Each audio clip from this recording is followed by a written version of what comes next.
오늘은 노아가 방주에 들어가는 장면이고, 하나님이 말씀하신 대로 그 땅에 비가 홍수가 내려서 이제 그 땅에 있는 모든 것들이 이제 죽는 장면을 기록하고 있습니다.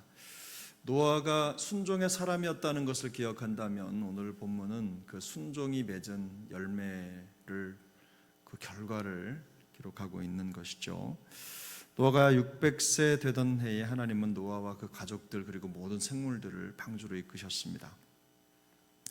모두 들어간 후에 문이 닫히고 이제 40일 40낮 40주야 비가 내리고 창수가 터졌습니다. 성경이 말씀하고 있는 대로 물이 땅을 덮었고 또 그 위로 더 높아져서 산들까지도 모두 다 덮이게 되었습니다. 방주에 있던 새와 가축과 들짐승 또 땅에 있던 모든 것들, 그런 것들은 살았지만 그러나 방주 밖에 있는 모든 것들은 다 죽었습니다.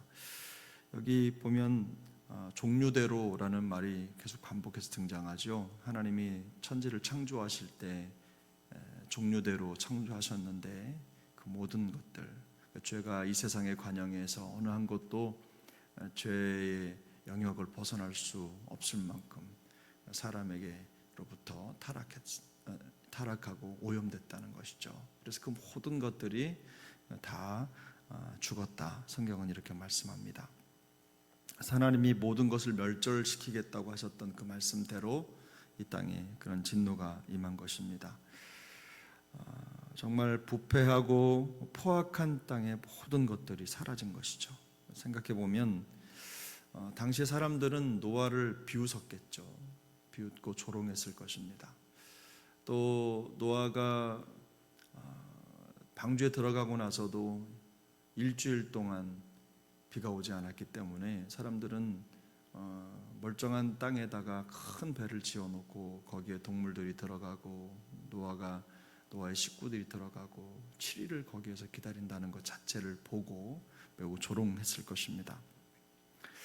그런데 노아는 하나님의 말씀을 준행하면서 그 모든 생물들이 방주로 들어가는 광경을 마지막까지 지켜본 후에 하나님이 그를 들여보내시고 방주의 문을 닫으셨습니다. 하나님이 그 문을 닫으셨죠.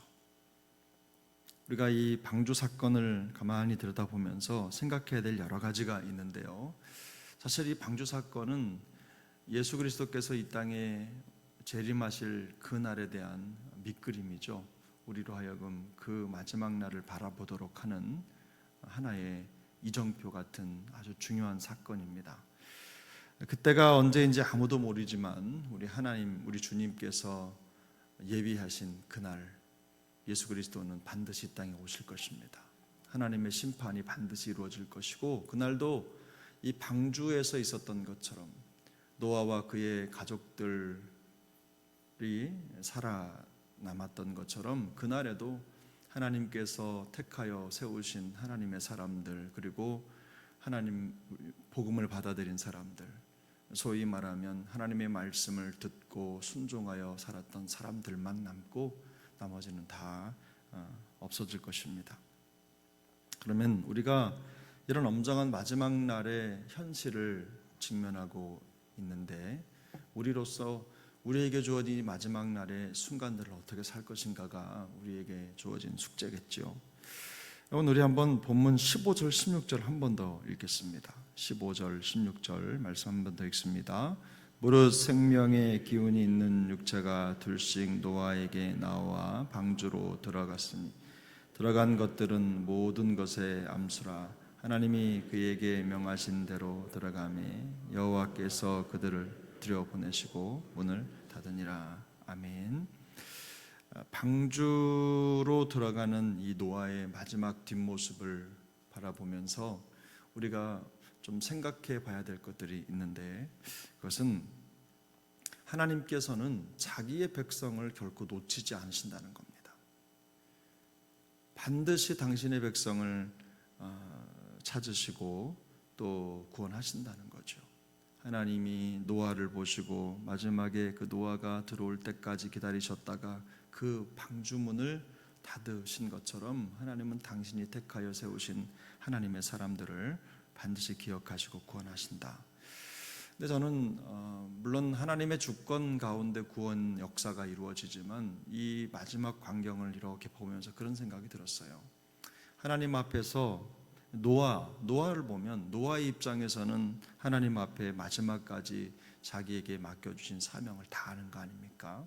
그 모든 생물을 방주로 들어오게 하라는 그 사명을 마치기 위해서 모든 것들이 다 들어가고 나서 확인한 후에 마지막으로 노아가 들어가죠. 끝까지 자기의 사명을 다하는 순종하는 사람의 모습입니다. 근데 반대로 하나님이 그를 챙기십니다. 마지막까지 충성하고 사명을 다한 노아를 하나님이 챙기시죠. 그를 기억하고 그를 지켜주시는 겁니다.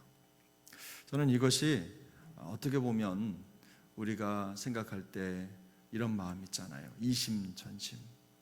그 마음이 내 마음이고 내 마음이 네 마음이고 이런 것처럼 하나님 앞에 선택받은 하나님의 백성들의 삶을 하나님이 지키시고 하나님의 백성은 또 하나님의 마음을 받아 그 마음을 이 땅 가운데 살아가면서 그 마음을 실현하고 하는 그런 과정을 통해서 이 영적인 이심전심을 노아와 하나님과의 관계가 우리에게 보여주고 있다라는 것을 마음속에 깨달았습니다.